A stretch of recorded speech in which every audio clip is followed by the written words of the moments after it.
अगर आप martial arts के शौकीन हैं तो आपने ब्रूस ली का नाम ज़रूर सुना होगा, जो मार्शल आर्ट का माहिर होने के साथ साथ एक अच्छा अदाकार और एक बेहतरीन डांसर भी था। वज़न 63 किलोग्राम, कद 5 फीट 7 इंच, पंच की ताकत हैवीवेट चैंपियन मोहम्मद अली के बराबर। वो 1 इंच के फासले से मुक्का मारता था और तख्ता तोड़ देता था। वो अपने फ़न का जादूगर था। ब्रूस ली मार्शल आर्ट्स का माइकल जैक्सन था। इसने सिर्फ 4 फिल्मों में मरकजी किरदार अदा किया, लेकिन इसके बाद दुनिया की हर फिल्म इंडस्ट्री का हर एक्शन हीरो इस जैसा बनने की ख्वाहिश लेकर ही सेट पर आया। आज के बड़े बड़े एक्शन हीरोज इसकी फिल्मों में एक्स्ट्राज का रोल किया करते थे। वो सिर्फ 32 साल जिंदा रहा और भरपूर जवानी में अपने सारे ख्वाब पूरे करके मर गया। आखिरी 5.5 फीट के इंसान में ऐसा क्या था कि चंद बरस के करियर में वो जमाने पर ऐसी धाक बिठा गया कि दुनिया में शायद ही कोई हो जो ब्रूस ली को ना जानता हो। आज हम आपको हांगकांग के ब्रूस ली की कहानी बताएंगे। ब्रूस ली को एक बड़ा फनकार बनने का ख्वाब वर्षे में मिला था, क्योंकि इसके वालिद सैन फ्रांसिस्को में बड़ा हॉलीवुड स्टार बनना चाहते थे, लेकिन वो लाख कोशिश के बावजूद औसत स्टेज अदाकार से आगे न बढ़ सके और ब्रूस ली की पैदाइश के सिर्फ 3 बरस बाद सैन फ्रांसिस्को का चाइना टाउन छोड़कर हांगकांग वापस आ गए, जहां इन्होंने 30 से ज़्यादा फिल्मों में काम किया। ब्रूस ली भी इनके साथ अक्सर सेट पर मौजूद रहता था। अपने वालिद के ख्वाब को पूरा करने के लिए ब्रूस ली ने कागज़ पर तहरीर किया था कि वो एक दिन हॉलीवुड का सबसे बड़ा स्टार बनेगा और इसका मुआवजा भी तमाम फनकारों से ज़्यादा होगा। लेकिन इसके वालिद इसकी काविशों से ज़्यादा मुतमिन नहीं थे, क्योंकि उस वक्त हांगकांग आज की तरह बहुत तरक्की याफ्ता नहीं था। ब्रूस ली की ताकत का अंदाज़ा इस बात से भी बखूबी लगाया जा सकता है कि वो एक उंगली और एक अंगूठे पर पुशअप्स निकालता था। दूसरी जंग अजीम के बाद हांगकांग में गुर्बत का दौरा था और जराइम बड़ी तेज़ी के साथ फैल रहे थे, इसलिए नौजवानों में मार्शल आर्ट सीखने का शौक बढ़ रहा था। यही वजह है कि ब्रूस ली के वालिद ने इसको मार्शल आर्ट्स की तरबियत दिलाने का फैसला किया। ब्रूस ली के उस्ताद अपमैन ने बड़ी मेहनत से अपने शागिर्द को तमाम दावपेच सिखाए, जिसके बाद गली मोहल्लों में ब्रूस ली की लड़ाइयाँ बढ़ने लगी।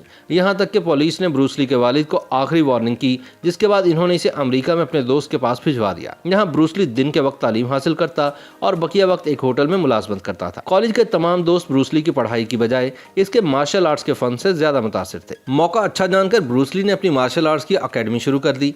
अकेडमी में ब्रूस ली की मुलाकात लिंडा नामी लड़की से हुई और दोनों मोहब्बत में गिरफ्तार हो गए। ताहम दोनों के खानदान वाले नहीं चाहते थे कि इनकी शादी हो, इसलिए ब्रूस ली और लिंडा ने मजबूरन चुपके से कोर्ट मैरिज कर ली। यह खबर जंगल में आग की तरह फैल गई। कुछ नाराजगी के बाद दोनों खानदानों ने ब्रूस ली और लिंडा की शादी को कबूल कर लिया। ताहम चीनी ब्रूस ली से बहुत ज्यादा नाराज थे। ये नहीं चाहते थे कि मार्शल आर्ट्स का फन गोरों के हाथ लगे। इन्होंने ब्रूस ली को मना भी किया, लेकिन इसने एक ना सुनी। तब ब्रूस ली को चैलेंज किया गया कि ये चीन के सबसे बड़े मार्शल आर्ट्स फाइटर से मुकाबला करे। अगर ब्रूस ली जीत गया तो अपनी मर्जी से जो चाहे करे, मगर हार की सूरत में उस्तादी शागिर्दी का तमाम सिलसिला बंद करना पड़ेगा। ब्रूस ली ने चैलेंज को कबूल किया और अपने हरीफ को सिर्फ 3 मिनट में ही ढेर कर दिया। इसके बाद ब्रूस ली ने सन 1964 में अमेरिका के मारूफ लॉन्ग बीच कराटे टूर्नामेंट में अपनी सलाहियतों के जौहर दिखाकर लोगों को वर्ता हैरत में डाल दिया। खासतौर पर 1 इंच पंच और उंगली पर पुशअप्स निकालने का हुनर देखकर गोरों ने अपनी उंगलियां दांतों तले दबा ली। ब्रूस ली सिर्फ 1 इंच के फासले से पंच मारकर तख्ता तोड़ देता था, जबकि हरीफ को इस पंच से कई गुना फासले तक गिरा देता था। ब्रूस ली की इसी काबिलियत की वजह से इसे एक हॉलीवुड सीरीज में कास्ट किया गया, जो कि बुरी तरह फ्लॉप हो गई। लेकिन ब्रूस ली ने हिम्मत न हारी। वो इस हद तक जुनूनी था कि इसने फिल्म में भी फाइट के दौरान अपनी शिकस्त तस्लीम करने से इनकार कर दिया, जिसके बाद फिल्म के स्क्रिप्ट को तब्दील करना पड़ा। अमेरिकी अवाम किसी तौर पर भी किसी एशियाई को अपनी फिल्मों में हीरो नहीं देखना चाहते थे। तब ब्रूस ली ने मायूस होकर चीन वापस आने का फैसला किया, जहां कामयाबियां इसकी मुंतज़िर थी। सरमायादाराना निज़ाम पर बनने वाली ब्रूस ली की पहली फिल्म ने इसको शोहरत की बुलंदियों पर पहुंचा दिया। शोहरत का ये आलम था कि ब्रूस ली का अपनी फैमिली के साथ घर से बाहर निकलना मुश्किल हो गया था। फिस्ट ऑफ फ्यूरी के नाम से ब्रूस ली की दूसरी फिल्म ने मकबूलियत के तमाम रिकॉर्ड्स तोड़ दिए और इसके बाद इसके ख्वाब की तकमील का वक्त आया, जब हॉलीवुड से इसको एक फिल्म की ऑफर हुई, जो कि चीन और हॉलीवुड की मुश्तरका पेशकश थी। इस फिल्म का नाम था एंटर द ड्रैगन। फिल्म की शूटिंग मुकम्मल होने पर ब्रूस ली एक मोहलिक दिमागी मर्ज का शिकार हो गया, जिसके इलाज के लिए उसे अमेरिका जाना पड़ा।